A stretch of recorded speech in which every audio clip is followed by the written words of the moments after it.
할렐루야. 모든 삶을 하나님께 드리고 의탁하는 그런 복된 삶을 살아가시기를 주님의 이름으로 축복합니다. 모세를 요단 강물 위에, 나일강이죠, 나일 강물 위에 띄우는 그 어머니 요게벳의 믿음이 오늘 이 2부 예배에 참석한 저와 여러분들의 아름다운 믿음이 될 수 있기를 주님의 이름으로 축원합니다. 한 백부장이 가버나움으로 들어가는 예수님의 발길을 멈추게 합니다. 백부장은 어떤 사람일까요?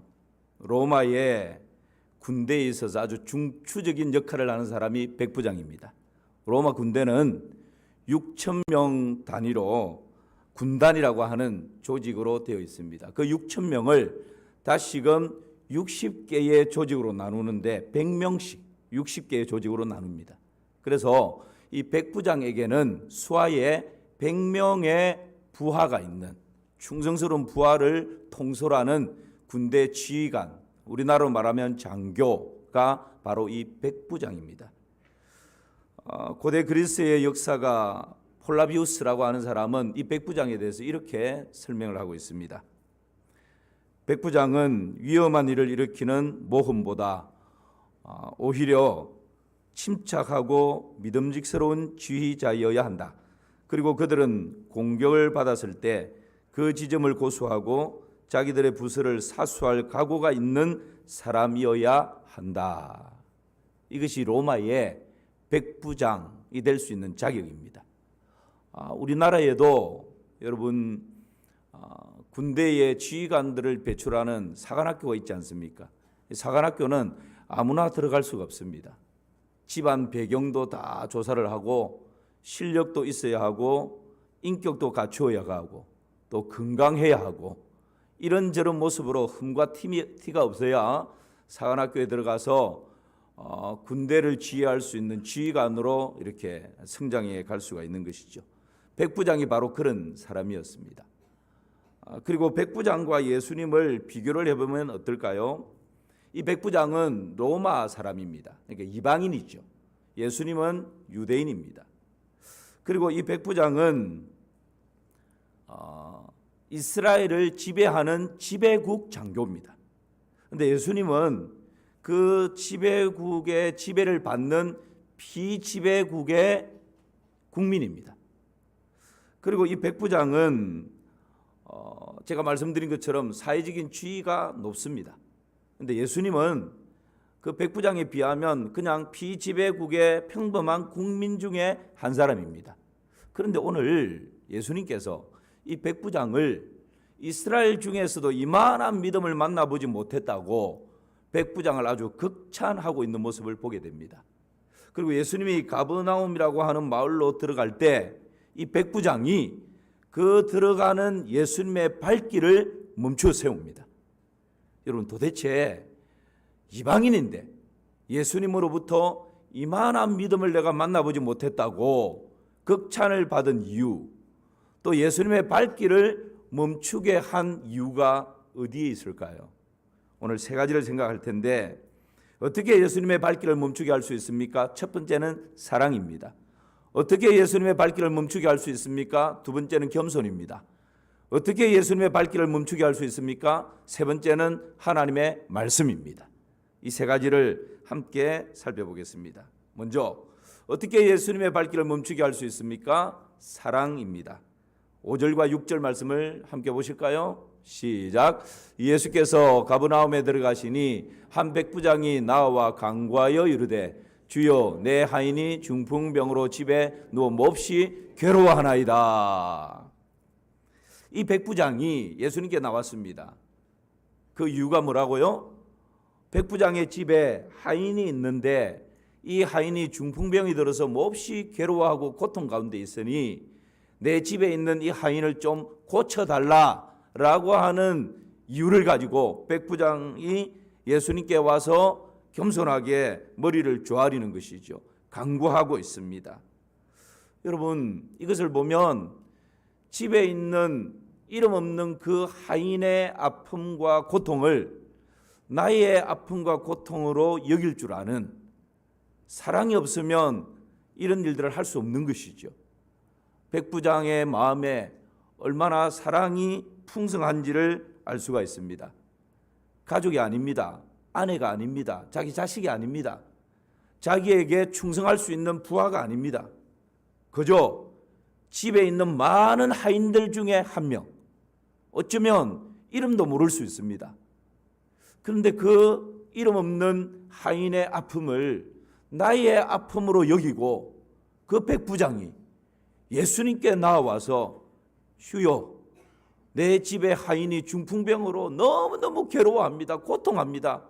좀 고쳐주십시오. 지금 이렇게 간구하고 있는 것이죠. 이것을 통해서 이 백부장의 마음 가운데 얼마나 사랑이 깊고 풍성한지를 알 수 있습니다. 이때 당시 하인을 헬라어로는 둘로스라고 이야기를 했습니다. 이 둘로스라고 하는 말은 세 가지 의미가 있는데 하나는 종, 하나는 가축, 하나는 도구, 이런 의미입니다. 이때 당시 종은 인권이 없습니다. 법적 권리도 없습니다. 가축은 내가 키우다가 잡아먹을 수도 있고 팔아버릴 수도 있습니다. 그리고 도구는 내가 쓰다가 망가지든지 마음에 들지 않으면 버립니다. 그냥 고물장수에게 줘버릴 수 있습니다. 이것이 도구죠. 여러분, 이때 당시 둘로스, 하인이라고 하는 이 사람은 바로 이런 종에 불과하고 가축에 불과하고 그냥 도구에 불과한 이런 존재였다라는 것이죠. 로마의 저술가 바로라고 하는 사람은 농사를 지을 때 세 가지 도구가 있다. 그 첫째가 언어를 가진 도구, 둘째는 언어가 없는 도구, 셋째는 소리가 없는 도구라고 이야기를 했습니다. 여러분, 농사를 짓는데 이 세 가지 도구, 언어를 가진 도구는 뭘까요? 하인입니다. 그야말로 사람이죠. 그 다음에 언어가 없는 도구는요, 가축입니다. 소리가 없는 도구는 뭘까요? 삽이나 꽹이나 홈이나 이런 농기계입니다. 그러니까 여러분 보십시오. 이때 당시 보편적인 사람들의 인식 속에 하인을 어떻게 취급했는가? 소리 없는 그냥 꽹이나 삽이나 이런 도구에 불과하고 그냥 가축과 같은 레벨로, 그런 수준으로 집에 있는 하인을 취급한 것이죠. 그러니까 이 하인이 무슨 인격적인 대우를 받을 수 있겠습니까? 전혀 기대할 수 없는 것입니다. 그런데 여러분, 이 백부장이 자기 집에 있는 이 하인을 얼마나 인격적으로 대우하고 있는가 하는 것을 보게 됩니다. 누가복음 7장 2절에 보면 이런 말씀이 있죠. 우리 같이 한번 읽어볼까요? 시작. 어떤 백부장의 사랑하는 종이 병들어 죽게 되었더니, 여기서 보십시오. 어떤 백부장의 사랑하는 종이 병들어 죽게 되었더니, 이것은 백부장이 자기 하인에게 말하는 것이 아닙니다. 지금 제3자가 이 백부장의 집에 있는 하인을 어떻게 해요? 백부장의 뭐하는 종? 사랑하는 종. 그러니까 이 백부장이 그 집에 있는 많은 하인들 중에 한 하인이라도 얼마나 아끼고 사랑했는지를 주위의 다른 사람들도 다 알고 있었다는 것입니다. 그리고 여기서 사랑하는 종이라고 제3자가 그 백부장의 집에 있는 병든 종을 말할 때는 여기서는 둘로씁니다. 그러니까 가축이고 도구고 인권이 없는 종에 불과합니다. 그런데 마태복음 8장 6절을 한번 보실까요?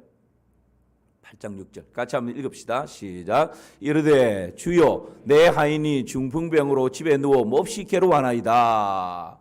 여기서 내 하인이라고 하는 것은 지금 누가 내 하인이라고 말하는 거죠? 백부장이 지금 자기 집에 병들어 고통당하고 있는 하인을 말할 때 내 하인이라고 하는데, 여기서 백부장이 자기 집에 병든 하인을 말하는 내 하인이라고 하는 말은 둘로스가 아닙니다.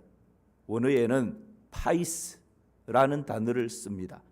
여러분, 파이스는 둘로스하고는 다릅니다.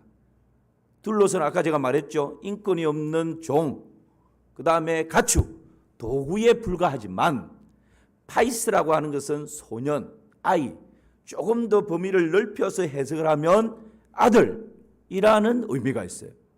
그러니까 지금 이 하인의 집에 병들어 있는 이 백부장 집에 병들어 있는 하인을 주위의 삼자들은 둘러서 가축에 불과하고 농기계에 불과하다라고 부르고 있었지만 정작 백부장이 그 집에 있는 하인을 부를 때는 그런 둘러서가 아니라 파이스, 아들처럼 아끼고 존중하는 한 인격체로 대우하고 그렇게 부르고 있다는 것입니다.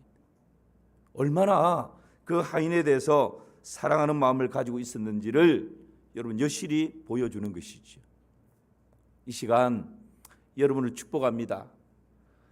지나가는 예수님의 발길을 멈추게 할 수 있는 것은 다른 어떤 것이 아니라 우리 마음속에 일어나는 내 곁에 있는 내 가족에 대한 그런 이 백부장과 같은 파이스라고 부를 수 있는 그 사랑의 마음이 지나가는 예수님의 발길을 멈추게 할 수 있는 것입니다. 그런 은혜가 10년 가운데 충만하시기를 주님의 이름으로 축원합니다. 어느 대학교 복사실에 좀 못생긴 여학생이 복사를 하러 왔습니다.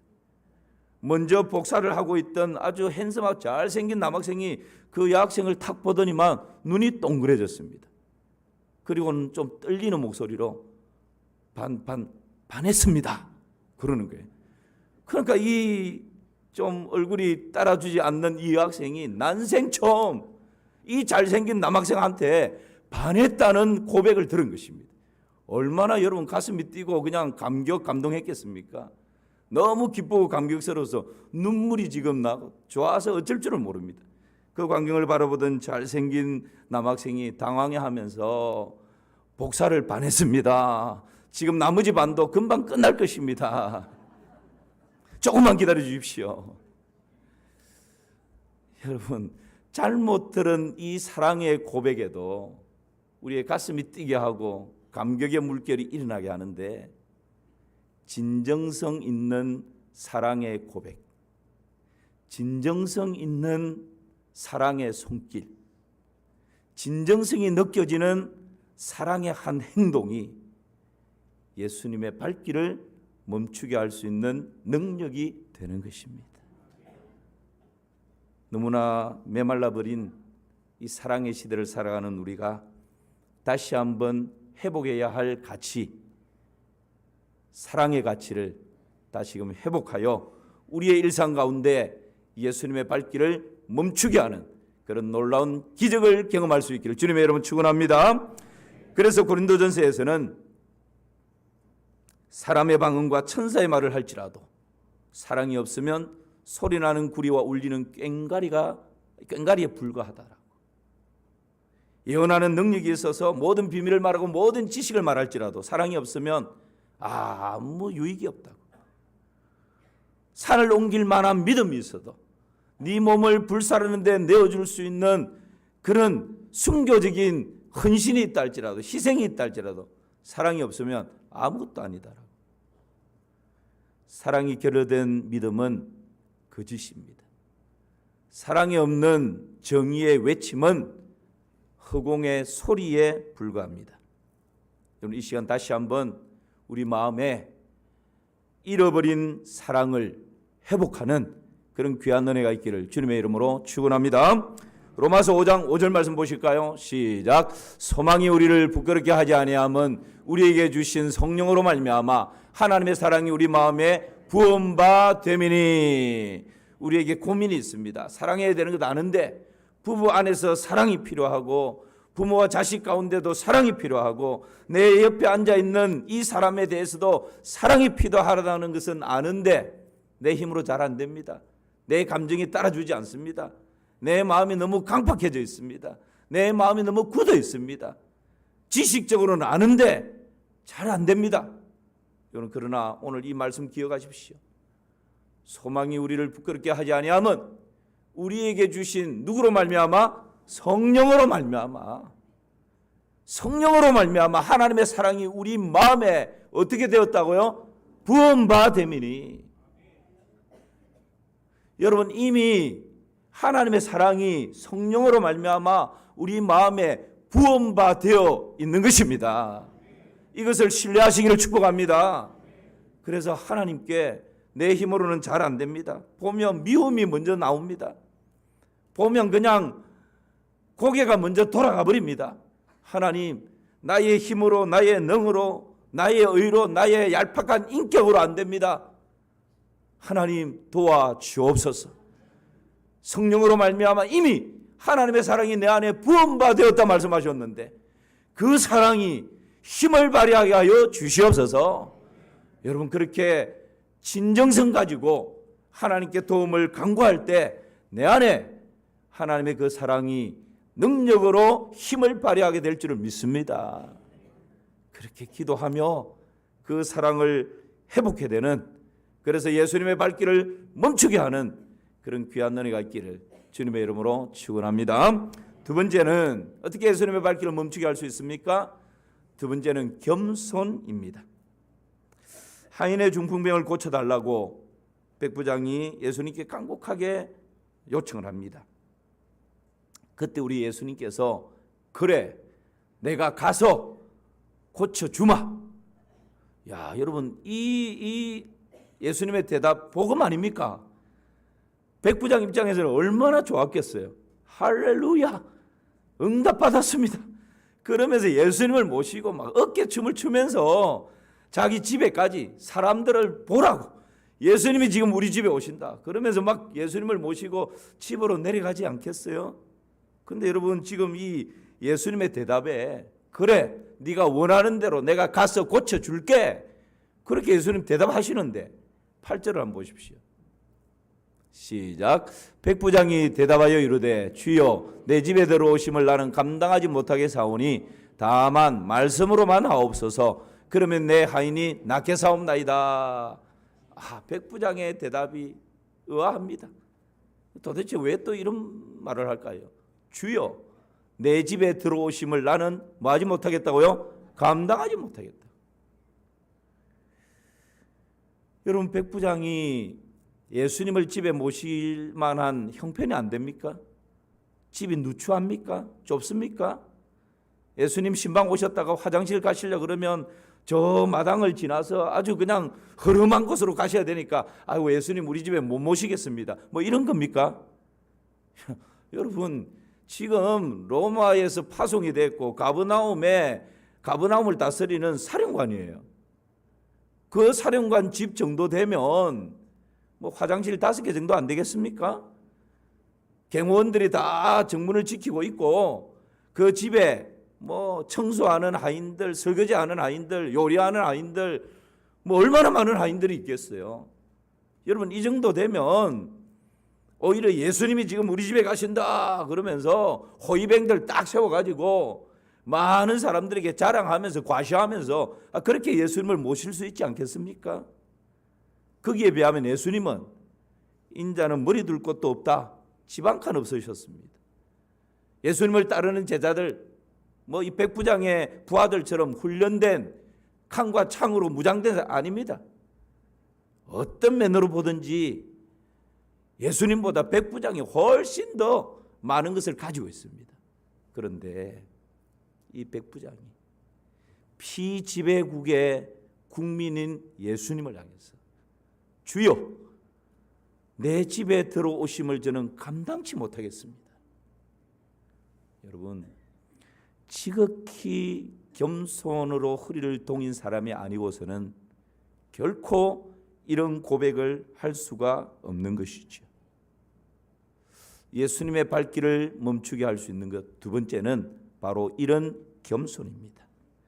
누가복음 7장 4절에서 5절 말씀 또 보실까요?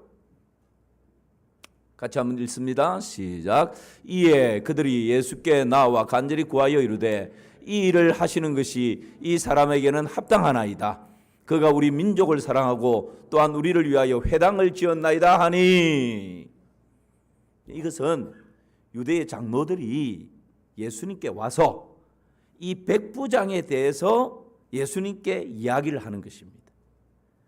어떤 이야기를 합니까? 칭찬을 하고 있습니다. 예수님, 이 백부장이 요청하는 것은 예수님 들어주셔야 됩니다. 꼭 들어주십시오. 왜냐하면 이 백부장은 지배국의 장교인데 피지배국인 우리 유대인들을 지극히 사랑하는 사람이었습니다.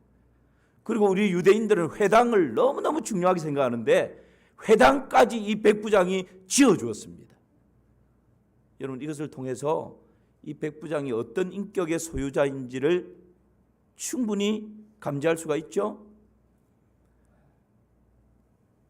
지배국의 사령관으로 가브나움이라고 하는 곳에 왔다면 여러분, 그 가브나움 피지배국을 군림할 수 있고 통제할 수 있고 통치하고 다스리고 명령하고 마음대로 권력을 휘둘러서 그렇게 질서 유지하고 할 수 있습니다.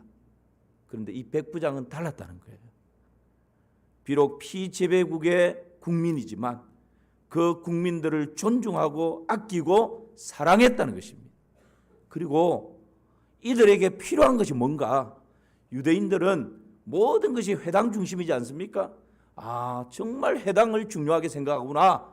그것을 알고는 이 백부장이 이 유대인들을 사랑하니까, 존중하니까 이들의 필요가 뭔지를 간파하고 회당까지 지어서 이들이 회당에서 회당 중심으로 생활할 수 있도록 배려해 주는 겸손한 지도자가 아니면 결코 이런 일들을 할 수 없는 것이죠. 그래서 이 백부장은 정말 겸손으로 허리를 불끈 동여맨 그런 사람이었다는 것을 알 수 있습니다. 이 겸손이 예수님의 발길을 멈추게 하는 은혜의 통로가 되는 줄을 믿습니다. 어스테는 이렇게 해석을 합니다. 백부장이 자기 집에 예수님을 모실 수 없다고 표현한 것은 곧 그리스도를 마음에 맞이할 수 있는 태도다. 여러분, 탁월한 해석 아닙니까? 백부장이 지금 예수님께 내 집에 들어오는 것을 감당치 못하겠습니다 라고 하는 이 태도는 자기의 마음에 예수님을 모실 수 있는 태도다라는 것이죠. 여러분, 우리의 마음이 때로는 얼마나 좁빗좁빗하게 아무도 오를 수 없는 빙산처럼 그렇게 높아져 있는지 모릅니다. 그런 높은 마음에는 아무도 거할 수가 없습니다. 우리 주님께서는 빙산처럼 빼쪽빼쪽하게 높아져 있는 마음에는 결코 머물 수가 없는 것입니다. 누구나 오름직한 그저 저 시골의 낮은 뒷동산처럼 그런 동산의 마음이 준비되어질 때 그때 여러분, 사랑하는 주님께서 오랫동안 그 동산에서 나와 함께 머물러 계시는 것입니다. 때로는 우리가 좀 가졌다고, 내가 다른 사람보다 좀 배웠다고, 내가 다른 사람보다 좀 낫다고, 다른 사람보다 외모가 좀 뛰어나다고 얼마나 우리의 마음이 뾰족뾰족하게 빙산처럼 그런 높은 마음으로 살아갈 때가 많습니까? 그런 마음으로는 결코 지나가는 예수님의 발길을 멈추게 할 수가 없는 것입니다. 이 시간 축복합니다. 우리 예수님을 닮는 것은 나는 마음이 온유하고 겸손하다. 주님께서 친히 그렇게 말씀하십니다. 이 시간 우리 모두 겸손으로 허리를 불끈 동여매고 지나가는 예수님의 발길을 멈추게 하는 그런 귀한 은혜가 있기를 주님의 이름으로 축원합니다. 높은 가치는 내가 가짐으로 다른 사람에게, 낮은 가치는 내가 가짐으로 다른 사람에게 손해를 끼치는 것입니다. 어떤 게 있을까요? 돈이나 명예나 권력이나 이런 것이죠. 1억 중에서 내가 더 소유하고 더 가지고 그래서 9천을 가지면 나머지 1,000을 가지고 다른 사람들이 나누어야 됩니다. 낮은 가치는 내가 소유할수록 다른 사람들이 손해를 보는 것입니다. 높은 가치는 내가 가짐으로 다른 사람들이 유익을 보는 것입니다. 어떤 게 있을까요? 사랑, 겸손, 용서, 절제, 화해, 이런 유죠. 여러분, 내가 사랑을 더 많이 가지면 더 많이 가질수록 다른 사람이 부유해지는 것입니다. 내가 용서를 더 많이 가지면 더 많이 가질수록 다른 사람이 유익을 얻는 것입니다. 내가 겸손을 더 많이 가지면 더 많이 가질수록 다른 사람이 높아지는 것입니다. 이것이 높은 가치입니다. 무당에게 찾아가면 결코 높은 가치를 말하지 않습니다. 무당에게 찾아가면 내 건강, 내 자식, 내 사업, 모든 것이 나입니다. 그러나 우리 기독교는 높은 가치를 추구합니다. 내 이웃을 내 몸과 같이 사랑하라 하십니다. 나보다 남을 낮게 여기라 하십니다. 오리를 가고자 하면 십리를 동행하라 하십니다. 누구든지 대접을 받고자 하는 대로 남을 먼저 대접하라 하십니다. 이것이 여러분 우리 기독교가 추구하는 높은 가치 아니겠습니까? 때로 우리가 잘못 살면 문의는 그리스도인으로 살아가는데 삶의 내용은 낮은 가치를 추구하며 살아갈 때가 너무 많은 것입니다. 오늘 이 시간 다시 한번 우리가 깨어서 경성하는 그런 은혜가 있기를 주님의 이름으로 축원합니다. 높은 가치를 추구할 때 예수님의 발길을 멈추게 할 수 있는 것입니다. 어거스틴에게 하루는 제자가 찾아왔습니다.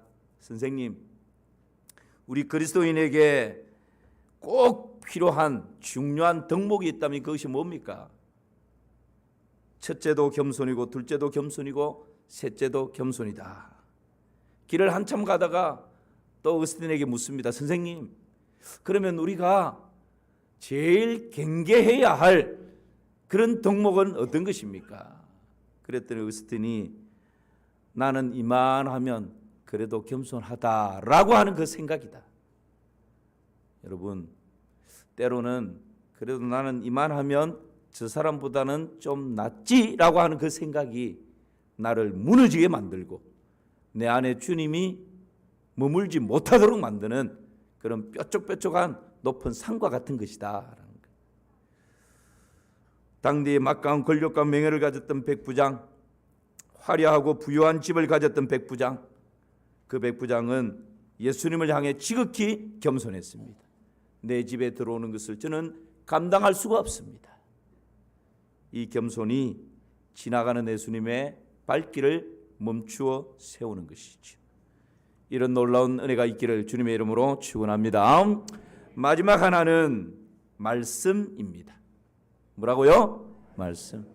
예수님의 발길을 멈추게 하는 것. 첫 번째는 사랑, 두 번째는 겸손, 세 번째는 뭐라고요? 말씀입니다.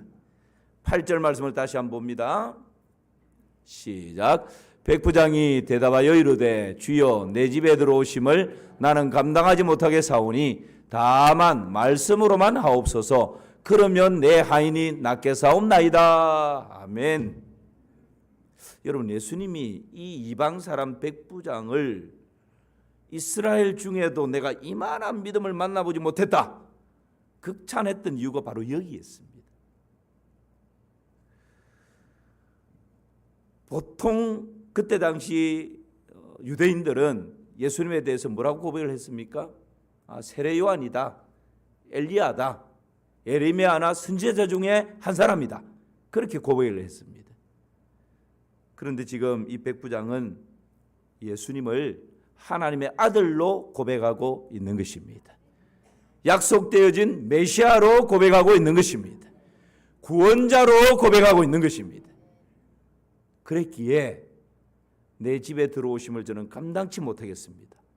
주님 계신 이곳에서 말씀 한마디만 해주십시오. 그러면 공간을 초월해서 시간을 초월해서 주님 말씀하시면 내 집에 있는 하인이 깨끗하게 낫게 될 줄 믿습니다. 할렐루야. 여러분, 메시아로 인식하기 때문에, 하나님의 아들로 신뢰하기 때문에 지금 이런 고백을 할 수가 있는 것이죠. 이때 당시 보편적인 사람들의 인식 속에는 병에서 고침을 받기 위해서는 공간 안에 병자와 치유자가 함께 있어야 된다라고 생각했습니다. 그리고 뭔가 터치, 안수를 하든지 눈을 만지든지 뭔가 손이 닿아야 능력이 나와서 병을 고칠 수 있다라고 생각하는 것이 일반적인 사람들의 생각이었어요. 근데 지금 이 백부장은 이방인임에도 불구하고 유대인들의 일반적인 그런 생각을 뛰어넘어 버리는 것입니다. 말씀만 하십시오. 이곳에서 말씀 한마디만 하시면 공간을 초월하고 시간을 초월하고 손이 닿지 않아도 그 말씀의 능력으로 깨끗하게 될 줄 믿습니다. 와, 여러분, 지금 거의 모든 사람들이 같은 공간 안에서 손이 맞닿아지고 기도하는 가운데 깨끗해진다고 인식하고 있는데, 지금 예수님이 이 백부장을 만나고 보니까 이만한 믿음을 진짜 만나본 적이 없는 거예요. 그래서 이 백부장은 말씀을 붙든 것입니다. 여러분, 우리의 신앙생활에 있어서, 우리의 삶에 있어서 말씀이 최고의 권위입니다. 말씀이 최종적인 권위입니다. 여러분, 하나님의 말씀을 내 삶의 최고의 권위로 그렇게 인식하시고 최종적인 권위로 그렇게 선포하시며 살아가실 수 있기를 주님의 이름으로 축원합니다. 그럴 때 주님의 발길이 멈추게 되는 것입니다. 장소보다 중요한 것은 하나님의 말씀입니다. 안수보다 중요한 것은 하나님의 말씀입니다. 그래서 주일날 새벽마다 제가 이 강단에서 새벽에 기도하는 기도의 내용이 있습니다. 주일날 예배를 생각하면서 기도하는 내용입니다. 빠지지 않고 기도합니다. 주일 새벽에 오시는 분들은 다 아시죠? 하나님, 오늘도 이 강단에서 진리의 말씀이 선포되게 하여 주시옵소서. 하나님의 말씀을 보내시사 눌린 자들을 자유케 하여 주옵소서.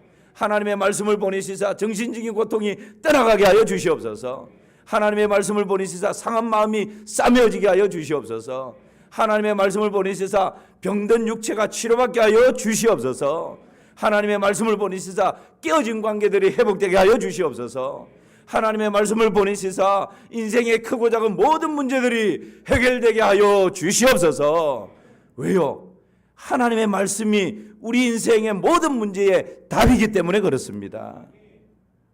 여러분, 이 말씀을 신뢰하고 이 말씀을 붙들 때 그 말씀 가운데 하나님의 역사가 일어나고 예수님의 발길이 멈추어지는 것입니다. 오늘 이 백부장이 바로 그 하나님의 말씀, 주님의 말씀을 붙들 때 주님께서 이만한 믿음을 내가 만나보지 못했다고. 왜냐하면 하나님의 말씀은 살았고 운동력이 있고 자유의 날선 어떤 것보다도 예리하고 혼과 영과 및 간절과 골수를 찔러 쪼개기까지 하는 것이 살아있는 하나님의 말씀이기 때문에 그렇습니다. 푸른 마르고 꽃은 시드나 여호와의 말씀은 영영이 서기 때문에 그렇습니다. 그 하나님의 말씀을 붙들고 선포할 때 여러분, 예수님의 발길을 멈추게 할 수 있는 능력이 되는 것입니다. 오늘 말씀 마무리합니다. 어떻게 예수님의 발길을 멈추게 합니까? 첫 번째는 뭐라고요? 사랑입니다. 어떻게 예수님의 발길을 멈추게 합니까?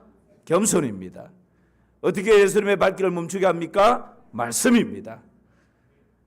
새롭게 펼쳐질 한 주간, 이 사랑과 겸손과 말씀으로 여러분의 일상 가운데 예수님의 발길을 멈추게 하는 그런 귀한 은혜를 누리시기를 주님의 이름으로 축원합니다.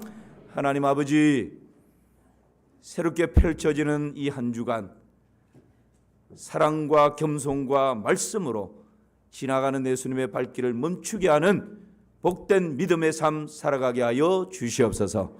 예수님의 이름으로 기도하옵나이다. 아멘.